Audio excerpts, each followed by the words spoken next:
Subscribe कीजिए जी किसान channel को खेती किसानी से जुड़ी जानकारी यूट्यूब पर देखने के लिए। किसान भाइयों, आज हम बात करने वाले हैं डीएपी व एनपीके के बारे में। पूरी जानकारी आपको बताएंगे, वीडियो को लास्ट तक जरूर देखिएगा। क्या है डीएपी, डीएपी की पहचान कैसे कर सकते हैं, क्या है एनपीके, एनपीके की पहचान कैसे कर सकते हैं, डीएपी व एनपीके खाद में अच्छा कौन सा है, डीएपी व एनपीके कैसे काम करते हैं, इन सब पर हम आज बात करेंगे। नमस्कार किसान भाइयों, मैं आपका दोस्त गौरी शंकर स्वागत करता हूं आपका अपना चैनल जी किसान पर।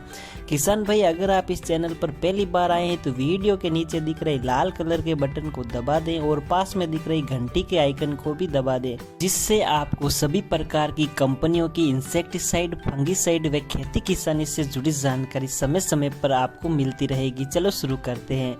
भारतीय कृषि में उर्वरक यानी कि खाद का एक महत्वपूर्ण स्थान है। किसी भी प्रकार की फसल हो उसमें खाद का प्रयोग जरूर करते हैं। किसान भाई ज्यादातर बुआई के समय डीएपी तथा एनपीके खाद का ही प्रयोग करते हैं, बिना ये जाने कि इनके प्रयोग से उन्हें क्या फायदा या क्या नुकसान है।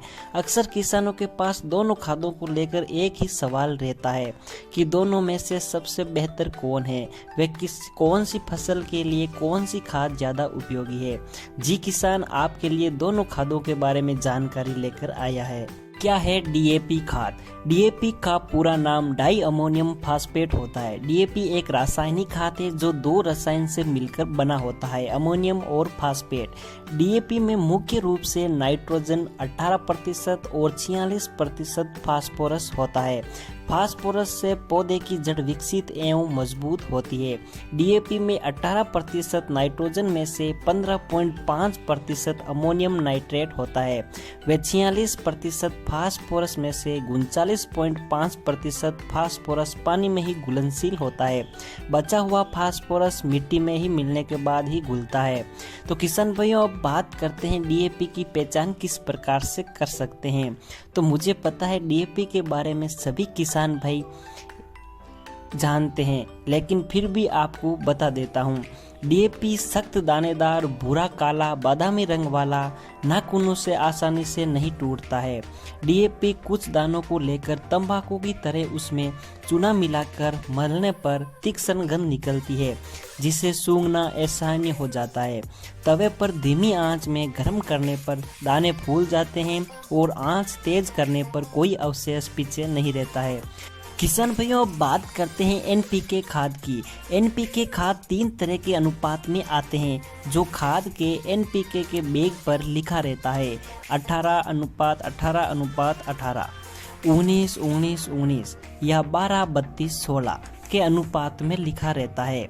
एनपीके का पहला अंक नाइट्रोजन और दूसरा अंक फास्फोरस और तीसरा अंक पोटेशियम को दर्शाता है।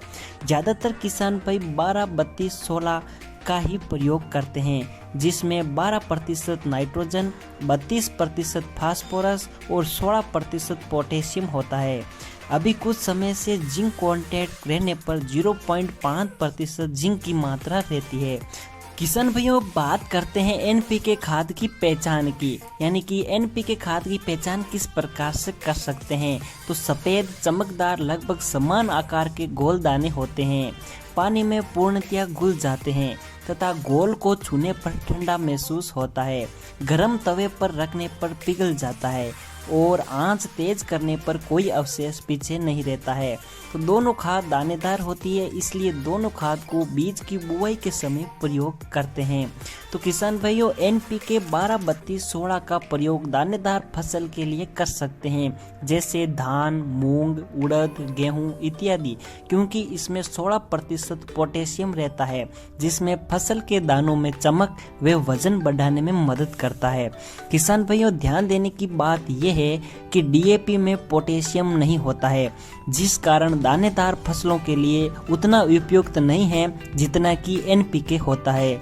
इसलिए आप डीएपी का प्रयोग फूल वाली व सब्जी वाली फसलों में कर सकते हैं।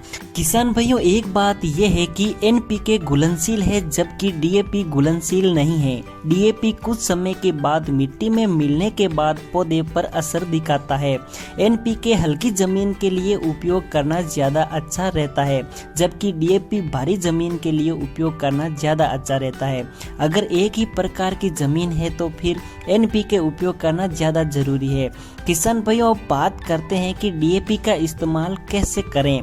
तो दोस्तों, DAP को फसल के बुआई के समय अपने खेत में दे सकते हैं। इसके अलावा आप इसे 15 दिन के बाद थोड़ी थोड़ी मात्रा में दे सकते हैं ताकि आपको आपकी फसल में अच्छी पैदावार हो सके। किसान भाइयों, एक बात हमेशा ध्यान रखना जरूरी है कि अगर गर्मी ज़्यादा पड़ रही है तब इसका इस्तेमाल कम ही किया जाए, क्योंकि अगर गर्मी ज़्यादा पड़ रही है तब DAP का इस्तेमाल कम ही किया जाए, क्योंकि गर्मी में ज़्यादा इस्तेमाल से आपकी फसल को जला भी सकता है। किसान भाइयों, उम्मीद करता हूँ DAP व NPK खाद के बारे में कोई सवाल व सुझाव नहीं रहने चाहिए, क्योंकि मैंने DAP व NPK खाद के बारे में लगभग सभी प्रकार की जानकारी आपको बता दी है।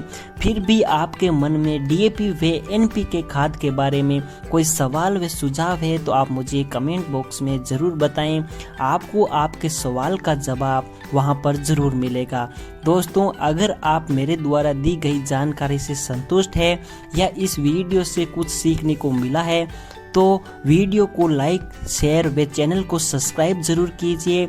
आज के वीडियो में इतना ही। मिलते हैं अगले वीडियो में ऐसी और नई जानकारी के साथ। तब तक के लिए नमस्कार। Thanks for watching.